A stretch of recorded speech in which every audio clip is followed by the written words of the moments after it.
প্রচেষ্টায় বাংলার জমিনে হালকা দক্ষিণা বাতাস বইছিল। ঠিক তো না বেঠিক বলছি?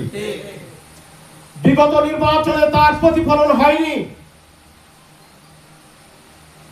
বাংলাদেশ জামাত ইসলাম যতগুলো সিট পেয়েছে, যত ভোট পেয়েছে, তাদেরকে সেই জায়গায় যেতে দেওয়া হয়নি। তার একটা কারণ ছিল আমি মনে করি, যে কারণটা হচ্ছে যেসব মেকানিজমের মাধ্যমে রাষ্ট্র পরিচালিত হয়, অর্থাৎ যারা অত্যাধুনিক লেভেলে বসে আছে, সচিব শ্রেণীর যারা রাষ্ট্রকে পরিচালনা করে, রাষ্ট্রের স্টিয়ারিং তাদের হাতে, তারা চিন্তা করলো ইনসাফ যদি কায়েম হয় তাহলে আমাদের ইনসাফ কোথায় যাবে? ঠিক বললাম না বেঠিক বললাম?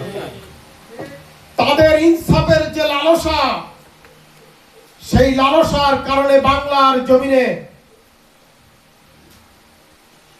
ইসলামের পতাকা পথ পথ করে উড়ার মতো একটা পজিশন এসেছিল, কিন্তু সেটাও তারা স্থগিত করে দিল। তাই বলে আমরা কি পরাভূত হব? না, হব?